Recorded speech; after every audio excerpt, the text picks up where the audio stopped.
Imagine a flash brighter than 1,000 suns. A wind that rips cities from the ground.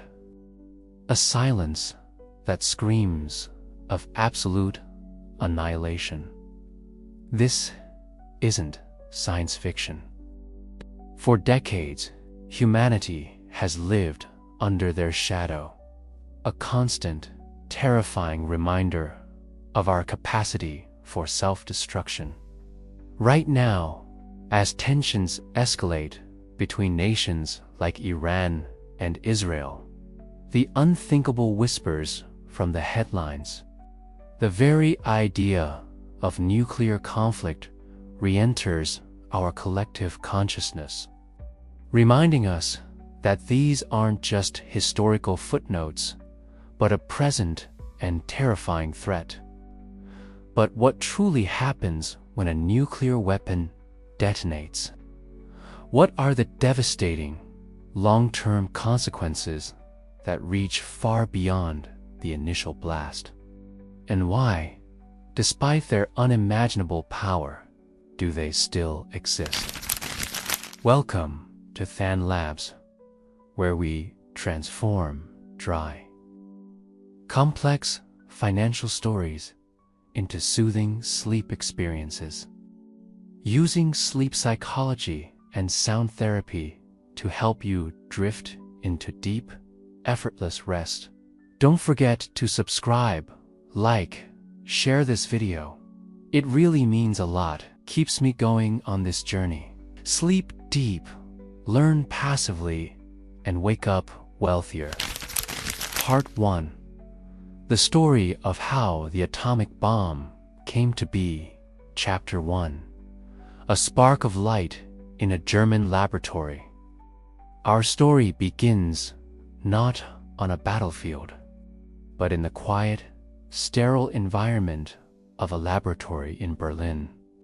The year is 1938.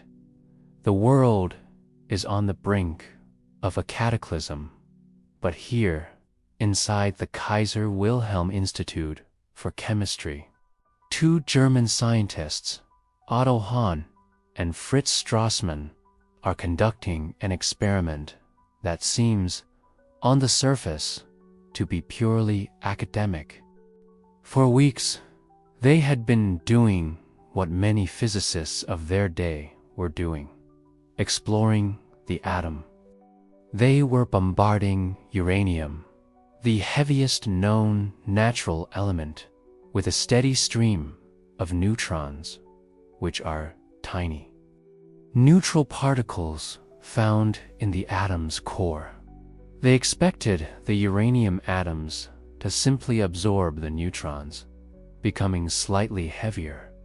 It was methodical, predictable work, but the results they found were anything but predictable. Instead of finding heavier elements, their analysis kept showing traces of baryma, much lighter element. It was as if you had thrown a pebble at a boulder, and the boulder had shattered into sand. It defied the known laws of physics.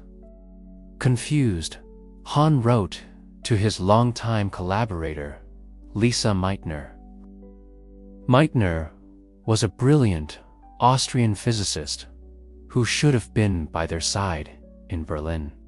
But she was of Jewish heritage, and with the Nazi regime tightening its grip on Germany, she had been forced to flee for her life just months earlier. She was now in exile in Sweden, her career and life appended. It was during a cold winter walk in the Swedish countryside with her nephew, a fellow physicist named Otto Frisch, that Meitner contemplated Hahn's strange results. As the snow crunched under their boots, they began to discuss the problem. They sat on a log and sketched out equations on scraps of paper. And then, in a flash of insight, the truth revealed itself.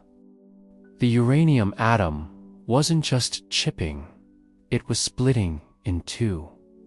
Hahn and Strassmann hadn't made a mistake. They had unknowingly witnessed a phenomenon that Meitner and Frisch would name nuclear fission. They calculated the energy released in this single microscopic event and were stunned. The energy was immense, far greater than any chemical reaction. They realized that the fragments of the split atom were lighter than the original uranium atom. The missing mass hadn't vanished. It had been converted directly into energy, perfectly following a strange. But there was something more.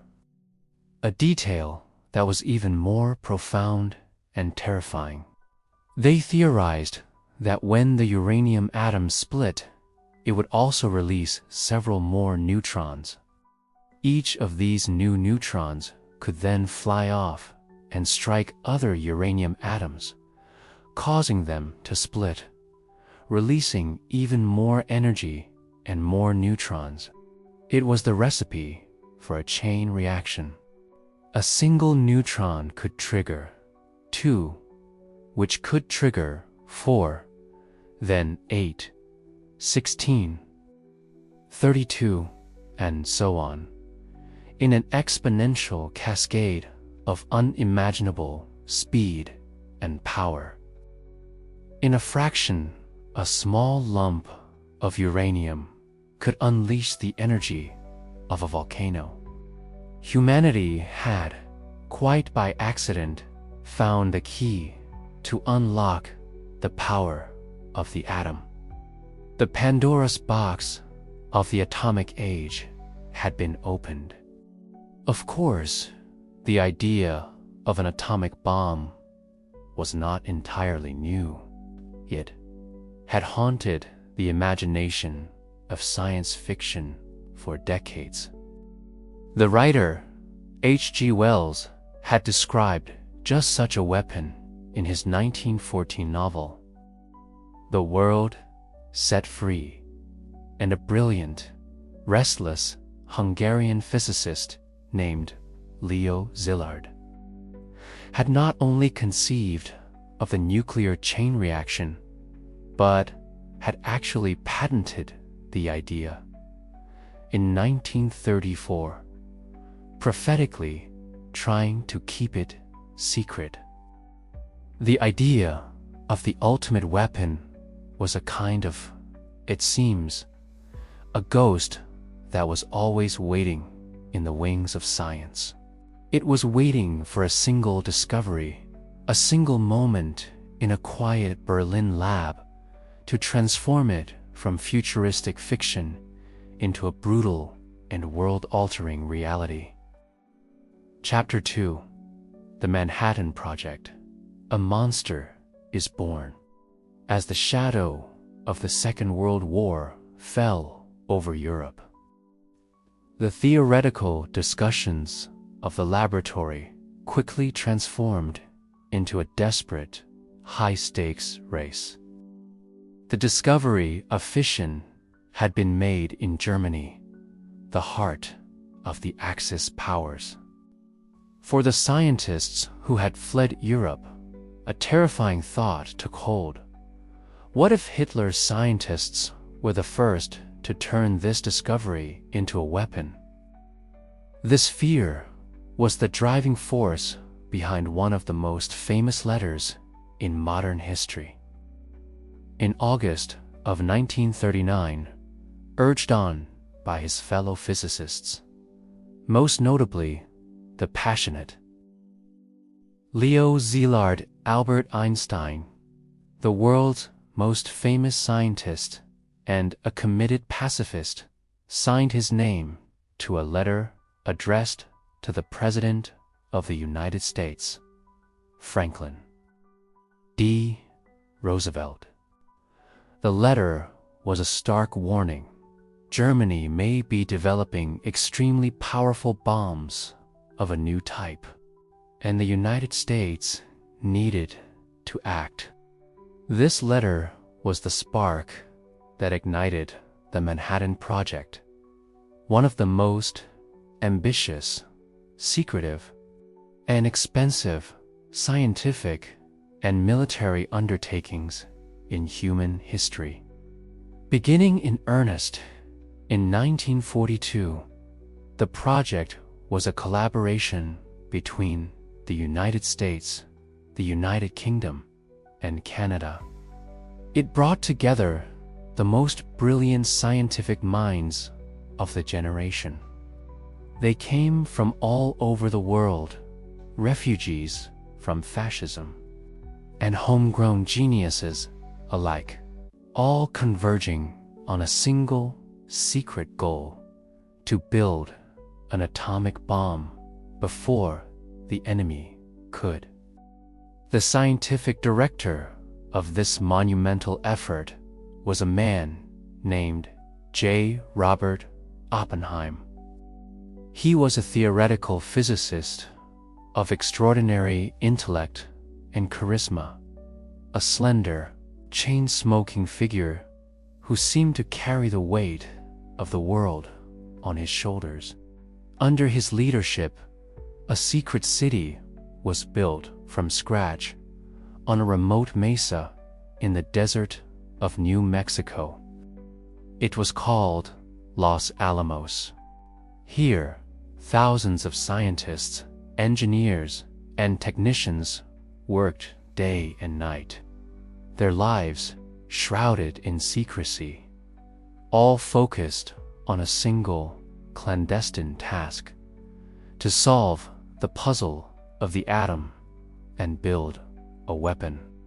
The culmination of all this effort, this frantic race against a phantom enemy, came just before dawn on July 16, 1945. The location was a desolate stretch of desert called the Jornada del Muerto, the journey of the dead man, near Alamogordo, New Mexico. The first atomic device, nicknamed the Gadget, sat atop a 100-foot steel tower, waiting. In the pre-dawn darkness, the scientists and military officials watched from bunkers miles away, their minds a mix of anticipation and dread. At 5:29 a.m., the device was detonated. A flash of light, brighter than 1,000 suns, illuminated the entire desert, turning night into day. It was followed by a wave of heat, even miles away.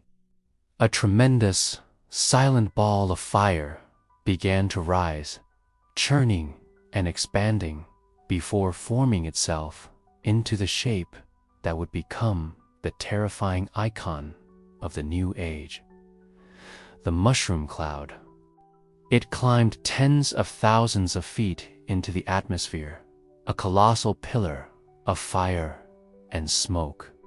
The sound wave, when it finally arrived, was a deafening roar that echoed off the distant mountains. The explosion had released the energy equivalent of 22,000 tons of TNT. For the men who witnessed it, it was not just a scientific success. It was a profound, almost religious experience. It was the moment humanity first harnessed a power that seemed to belong only to the gods. Oppenheimer, watching the terrifying spectacle, Caesaruzza famously recalled a line from the Hindu scripture, the Bhagavad Gita: "Now I am become death, the destroyer of worlds." Less than a month after that fateful morning in the desert, this terrible new power was unleashed upon the world. On August 6, 1945, a B-29 bomber flew over the clear skies of Japan. Its payload was a uranium bomb, codenamed Little Boy. Its target was the city of Hiroshima. With a destructive force equal to 15,000 tons of TNT, the bomb detonated, and in a single blinding flash, the city was transformed into a sea of fire. 3 days later, on August 9th, a second bomb, a plutonium-based weapon named Fat Man, was dropped on the city of Nagasaki. This one was even more powerful, exploding with a force of 21,000 tons of TNT. 2 cities were annihilated. Hundreds of thousands of lives were lost in an instant. This was the first, and to this day, the only time that nuclear weapons have been used in warfare.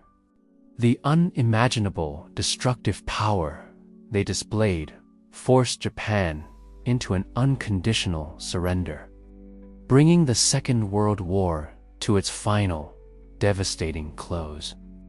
Chapter 3: The Arms Race and the Atomic Obsession.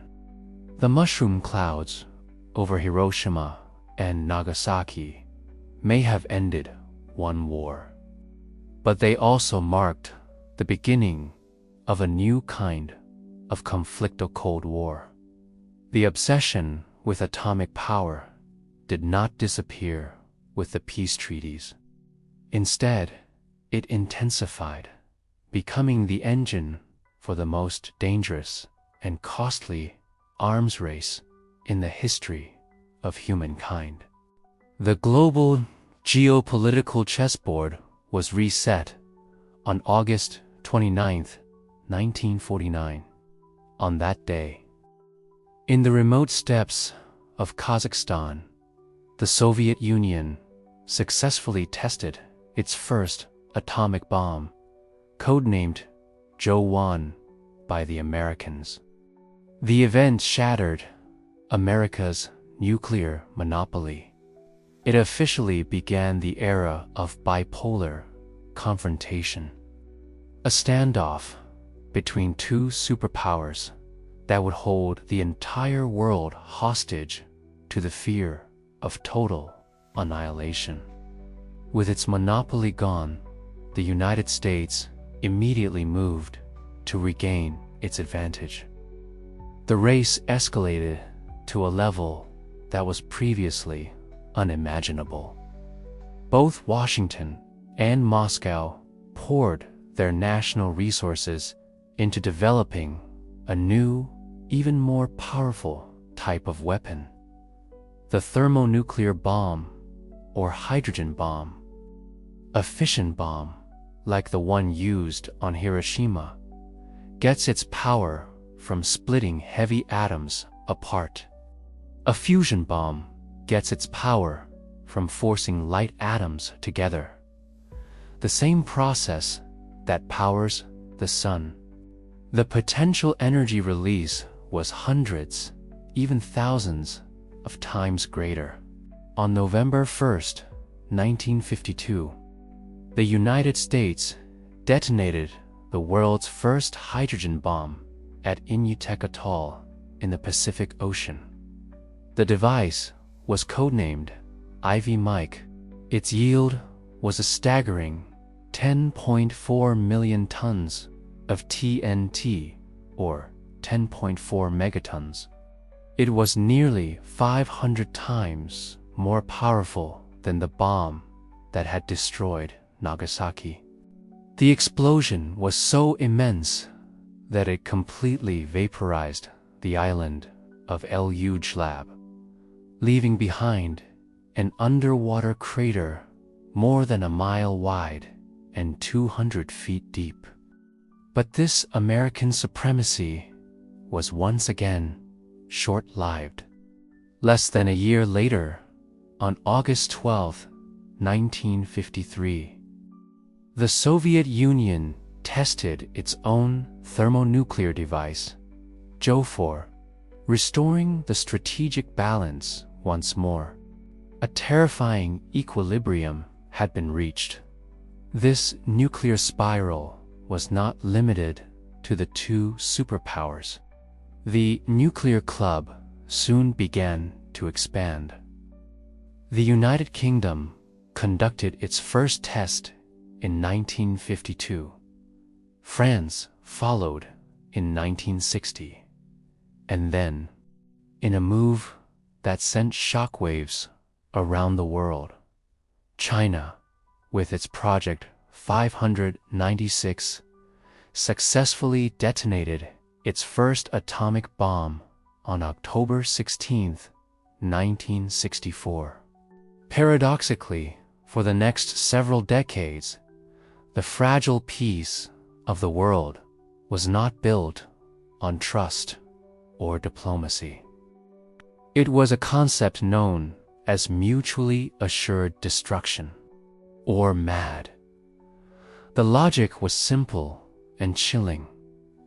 If both sides knew that a first strike would be met with a devastating retaliatory strike, resulting in the complete annihilation of both nations, then neither side would dare to start a nuclear war.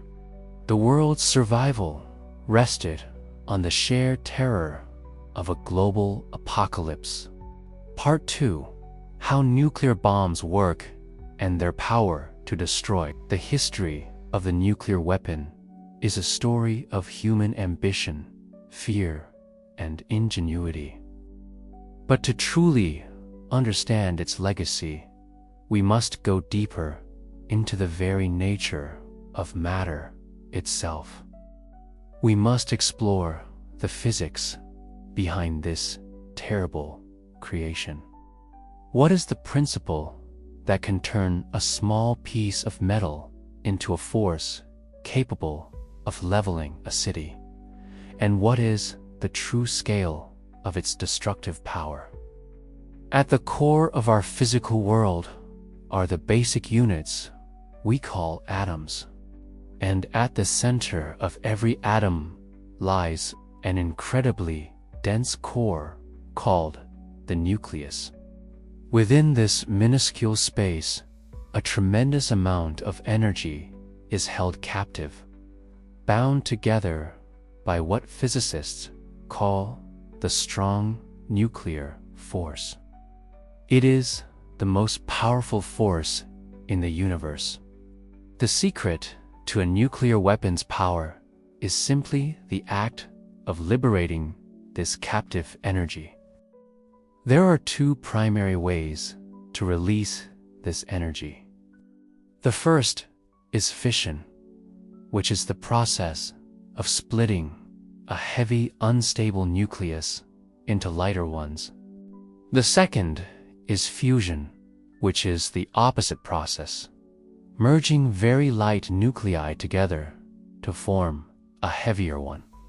In the design of modern nuclear weapons, these two processes are often combined in a sequence to maximize the destructive power, creating an explosion of truly unimaginable scale.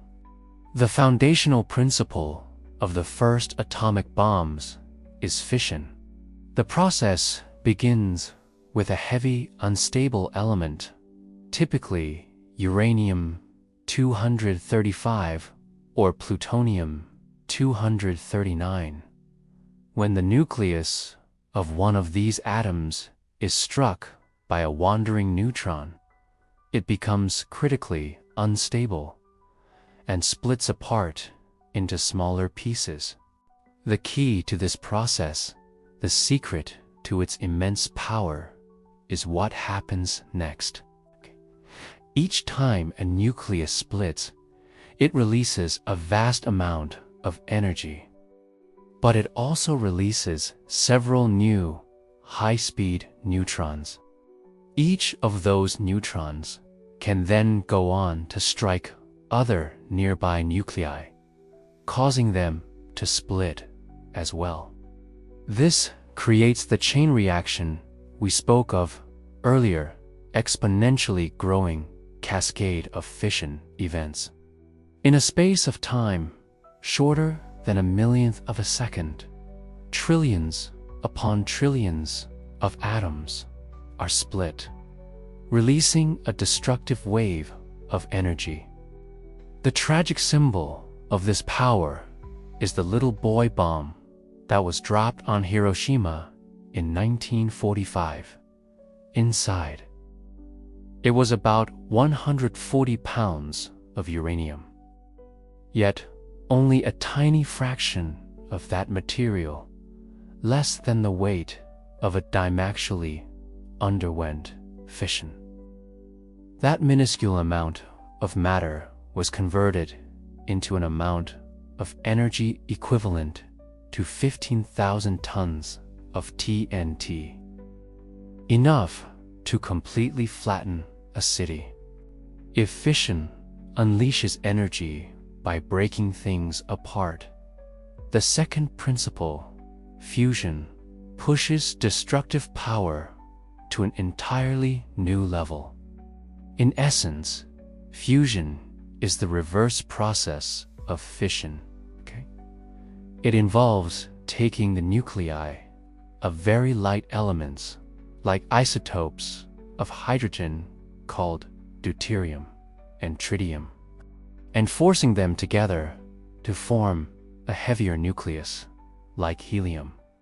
This process releases even more energy than fission. However, there is a monumental challenge. Because all atomic nuclei carry a positive electrical charge, they naturally repel each other with incredible force. To overcome this repulsion and force them to fuse, you need physical conditions that are almost beyond comprehension. Pressures of millions of atmospheres and temperatures of hundreds of millions of degrees Celsius, conditions that are found only in the core of a star. The great and terrible paradox is this: the only way to create such extreme conditions on Earth is to use a fission bomb as a trigger.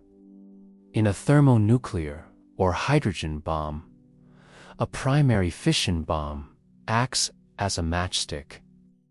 Its detonation creates a momentary, man-made star. The intense X-rays and the wave of heat and pressure from this primary explosion are channeled to ignite the secondary stage, which contains the fusion fuel. This triggers the much larger fusion reaction, unleashing a torrent of energy that dwarfs the initial fission explosion.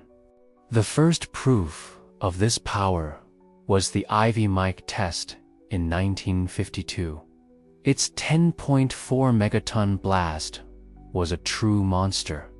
But the absolute peak of this destructive technology was the Tsar Bomba, detonated by the Soviet Union in 1961. Originally designed to be a 100 megaton weapon, its yield was reduced for the test out of fear that the fallout would be too catastrophic. Even at half strength, it exploded with a force of 50 million tons of TNT. The fireball was 5 miles wide. The mushroom cloud reached the edge of space. The shockwave was so powerful, it circled the entire Earth 3 times. Having understood these two separate principles, weapons designers took the next logical step. They combined fission and fusion into a single, elegant, and terrifyingly efficient design to maximize destructive power. A modern thermonuclear weapon is essentially a multi-stage engine of destruction. The detonation process happens in a precisely calculated sequence. First, a sphere of conventional high explosives surrounding a core of plutonium is detonated. This creates a perfectly uniform, inward-traveling shockwave, crushing the plutonium core and compressing it to a supercritical state. This compression instantly initiates the primary fission chain reaction.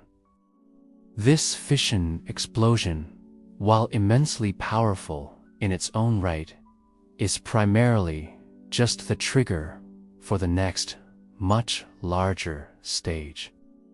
The colossal energy and radiation from the primary fission blast floods a chamber, creating a brief environment with the temperature and pressure of the sun's core. This is what it takes to ignite the secondary fusion fuel, unleashing the main thermonuclear explosion, a blast that can be dozens, hundreds, or even thousands of times more powerful than the first atomic bombs. This layered, tiered structure is what allows for the creation of weapons with such mind-boggling, destructive yields. The destructive power of a nuclear weapon does not end with the initial blast. Beyond the explosion itself lies a series of horrifying consequences that are, in many ways, more insidious and long-lasting. A nuclear explosion releases its energy in three main forms. There is the blast wave, a wall of overpressure that can flatten even the most robust buildings for miles around. There is the thermal wave, a pulse of heat so intense millions of degrees at the center that it can instantly incinerate anything flammable and cause severe burns to exposed skin far from the epicenter. And then there is the third, most dangerous effect: nuclear radiation. This is the silent killer, a flood of invisible particles, neutrons, and gamma rays released by the explosion. This radiation can travel through solid objects and living tissue, shredding cellular structures and corrupting DNA. For those who survive the initial blast and heat, it can leave a death sentence hanging over their heads, leading to radiation sickness, cancers, genetic defects, and other incurable diseases that can linger for a lifetime and be passed down through generations. This threat is amplified on a global scale through radioactive fallout. These are particles of dirt and debris that are sucked up into the mushroom cloud, irradiated, and then carried by high-altitude winds for hundreds or even thousands of miles. As these particles fall back to Earth, they contaminate everything they touch: the soil, the water supply, the air itself, spreading a blanket of slow, invisible death. In the most extreme scenario, full-scale nuclear war, the amount of fallout and soot would be catastrophic. The combined firestorms from hundreds of burning cities would inject billions of tons of black smoke and dust into the upper atmosphere. This thick shroud would spread across the planet, creating a dark veil that would block sunlight from reaching the Earth's surface for months, or possibly even years. This terrifying scenario is known as nuclear winter. Global temperatures would plummet, falling to levels reminiscent of the last ice age. Agriculture would collapse worldwide. The global food supply chain would be severed. Scientists estimate that even a small-scale regional nuclear war, involving only a fraction of the world's arsenals, could be enough to cause a global famine that would threaten the lives of more than 2 billion people. Hundreds of millions, or even billions, would die in the initial explosions. But for the survivors, the world that remained would be a post-apocalyptic nightmare. A world without food, without clean water, without medicine, living under a dark, cold sky in a poisoned and radioactive environment. Ecosystems would collapse. The ozone layer would be destroyed. Human society as we know it would cease to exist. Civilization could be thrown back to a primitive state if it was not extinguished entirely. Part 3. The complex and tense situation of today. Having journeyed through the physics of these weapons, we must now return to the present day and face the stark reality of their existence in our world. As we speak, in the middle of the year 2025, the situation is like the ancient story of the sword of Damocles, a deadly blade hanging by a single hair over the head of humanity. The threat of a devastating war has not vanished. It is a permanent fixture of our global order.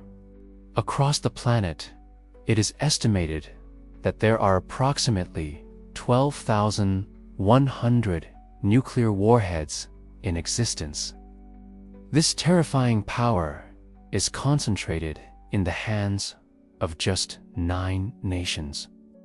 Russia and the United States remain the 2 undisputed nuclear superpowers. Together, they possess the vast majority of the world's arsenal.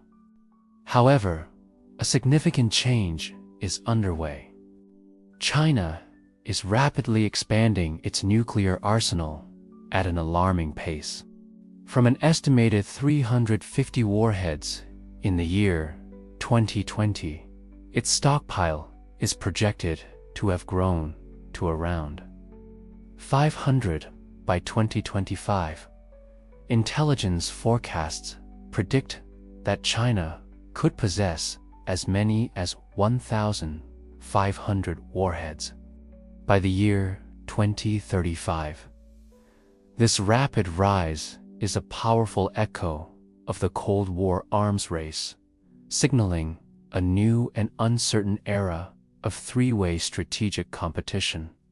In the 21st century, most experts agree that nuclear weapons are incredibly difficult to actually use in combat.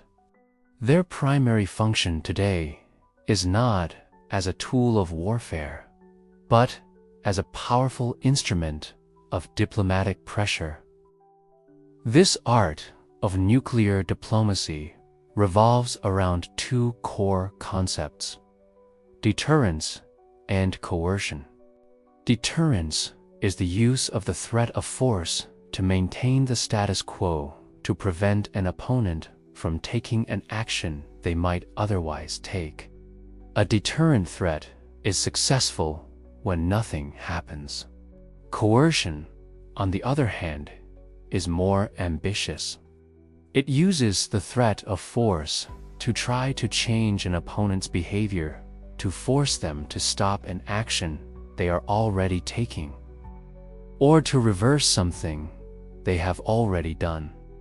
This is much harder to achieve, as it requires the opponent to publicly back down and submit.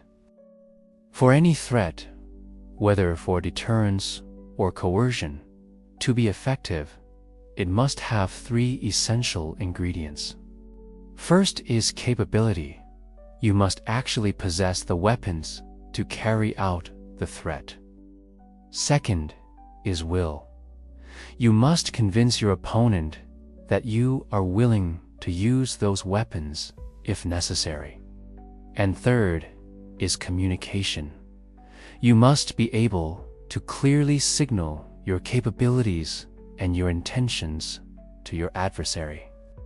A nation's nuclear doctrine is not just a dry policy document. It is a carefully crafted piece of strategic communication.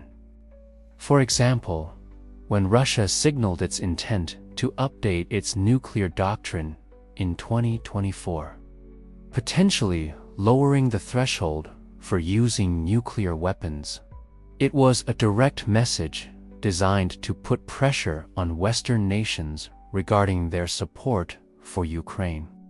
The weight of this doctrinal signal was amplified by the public statements of its leaders. President Putin's declaration that this is not a bluff was a deliberate attempt to project an unshakable political will.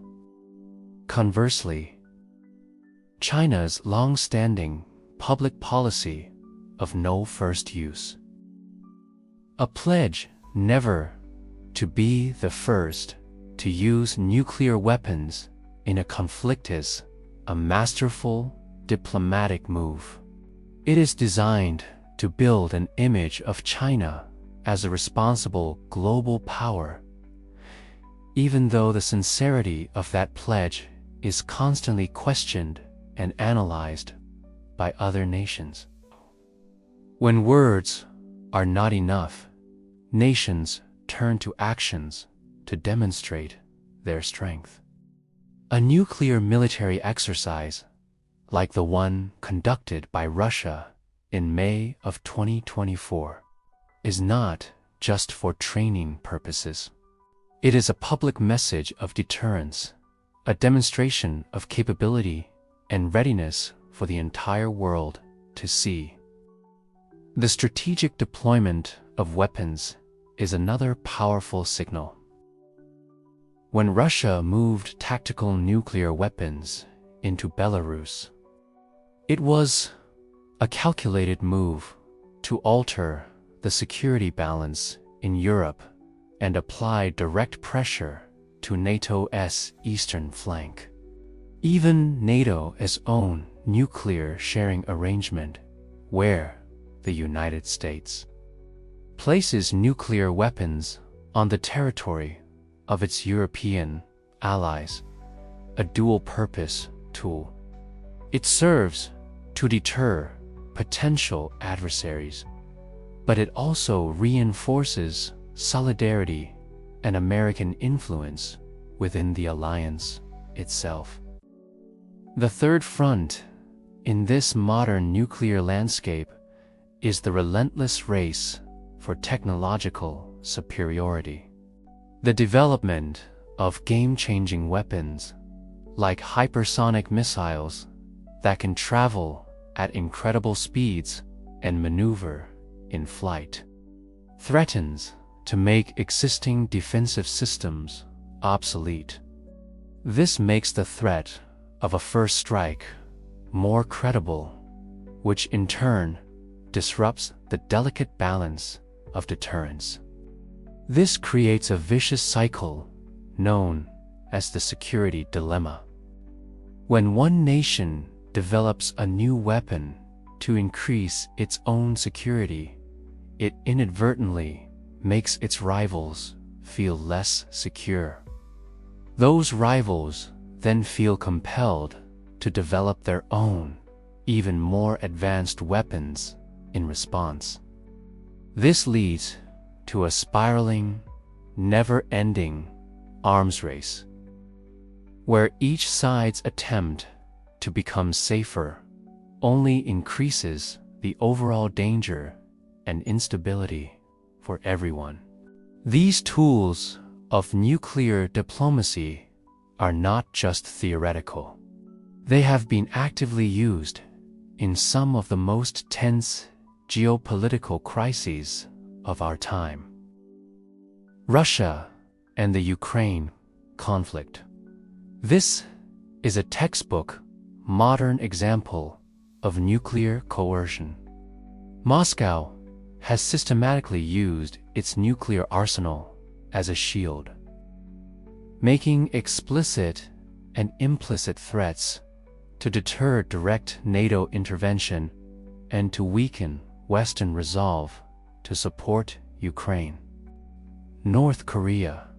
Pyongyang is a master of brinkmanship and what could be called nuclear blackmail. The regime intentionally creates crises with its missile and weapon tests, and then uses the de-escalation of that crisis as a bargaining chip to extract economic concessions and aid from the international community. The 1999 Kargil War. In this conflict, Pakistan calculated that its newly acquired nuclear weapons would provide a nuclear shield. This shield, they believed, would allow them to conduct limited conventional military operations against India without fear of a full-scale Indian retaliation. The 1962 Cuban Missile Crisis. This remains the most terrifying example. The Soviet Union's deployment of nuclear missiles to Cuba was an act of bold coercion, an attempt to dramatically shift the strategic balance. It pushed the world to the very brink of nuclear war and was resolved only through secret, back-channel negotiations and compromises that remained hidden from the public for years. Part 4. Nuclear scenarios and the things we should worry about. The possibility of a nuclear conflict, even a limited regional one, is no longer a distant hypothesis. It has become a persistent, low-humming source of anxiety in our world. The recent escalation of tensions between Iran and Israel is a sobering reminder of this danger. In a world standing on such a fragile line, what are the realistic scenarios that humanity might face? Scenario 1. Iran and the nuclear question. The question of Iran's nuclear capability is one of the hottest and most volatile geopolitical issues of our time. Officially, as of mid-2025, there is no public evidence to confirm that Iran possesses a fully assembled nuclear weapon. However, the reality is far more complex. Iran has already demonstrated the technical ability to enrich uranium to 60% purity, which is very close to the 90% purity typically required for a weapon.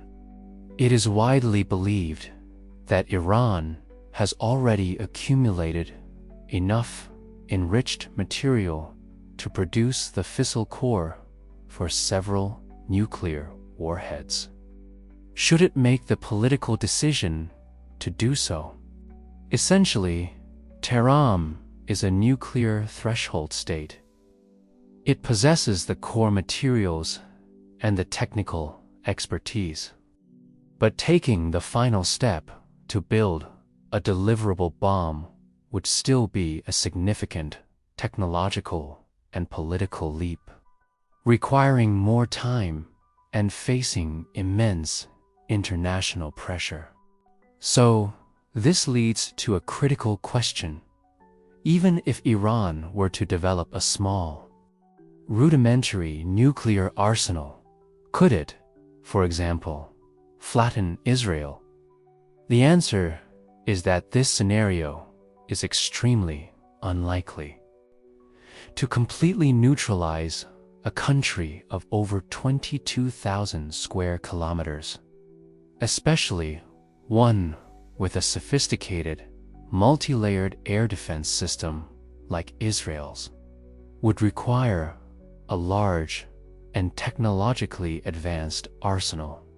This is a threshold that Iran would find almost impossible to reach, to say nothing of the immense challenge of ensuring that their missiles could actually penetrate Israel's formidable defenses. Scenario 2. What would happen if Iran attacked? Let us now consider a truly catastrophic, hypothetical scenario. If Iran, by some means, were to acquire and use a nuclear weapon to attack Israel, a devastating chain of consequences would almost certainly be set in motion. First would be the inevitable retaliation. Israel, which is widely assumed to possess a much more sophisticated and undeclared nuclear arsenal, would almost certainly launch a massive retaliatory nuclear strike against Iran. This response would likely cause apocalyptic devastation, potentially leading to millions of casualties and the complete collapse of the Iranian state. Second would be the intervention of great powers. The United States and its allies would likely intervene immediately and decisively. A large-scale conventional military attack on Iran would become a very real possibility.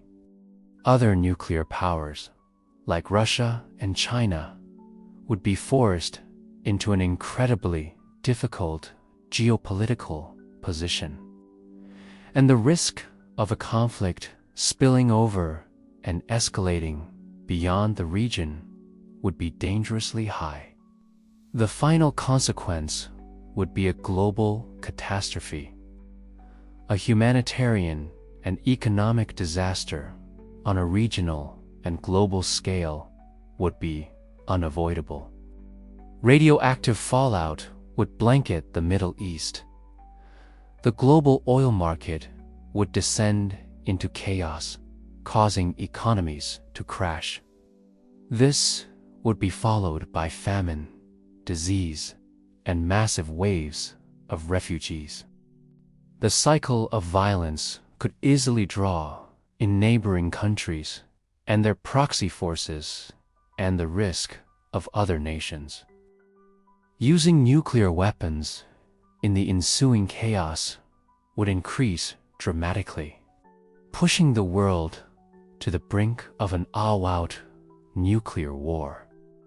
The most terrifying scenario of all is a full-scale global nuclear war, where the world's major nuclear arsenals are unleashed. The combined explosive power of these arsenals is estimated to be in the range of thousands of megatons of TNT, enough to destroy every major city on Earth many times over. Billions of tons of soot and black smoke from the incinerated cities would be propelled high into the atmosphere. This dark shroud would create a thick, impenetrable barrier, blocking sunlight from reaching the Earth's surface for months or even years. This is the beginning of the nuclear winter scenario we spoke of earlier. Global temperatures would plummet to ice age levels. Global agriculture would completely collapse. The food supply chain would be shattered. Scientists estimate that a war fought with even a fraction of today's arsenals would cause a global famine that would threaten more than 2 billion people. Hundreds of millions, perhaps billions, would perish in the initial blasts. But the survivors would face a post-apocalyptic world, a world without food, without clean water, without medicine, living under a dark and frozen sky in a lethally radioactive environment. The world's ecosystems would be destroyed. The protective ozone layer would be gone. Human society would collapse. Civilization, as we have built it over thousands of years, would be pushed back to a primitive state, if not erased from the earth entirely. The story of nuclear weapons is not just a chapter in the history of science or the history of war. It is a profound and enduring cautionary tale about the fragility of our own civilization, the power to cause destruction on a global scale places an immense burden, a solemn and historic responsibility on the shoulders of the nations that possess it. It demands a relentless, unending commitment to diplomacy, to dialogue, and to arms control from the entire international community. It is a shared burden to ensure that the nightmare of nuclear war remains forever in the realm of theory. The great unanswered question of the 21st century still hangs in the air. Does humanity possess enough restraint to escape this spiral of strategic competition and mutual distrust? Can we ensure, finally and forever, that the colossal power of the atom will be used only to serve peace, rather than becoming the final tragic legacy of our time? It is a heavy thought to carry, but for now, let it go. Let the story settle. Allow the complexities and the details to fade into the background. Let your mind drift away from the weight of the world and into the quiet sanctuary of your own rest. Thank you for listening. If this story has brought you a moment of quiet contemplation on your journey to sleep, we would be grateful if you would share our channel with others who might appreciate it. Your support helps us to continue crafting these narratives. I am your host from the Thanh Labs. I wish you a deep and peaceful rest. Good night.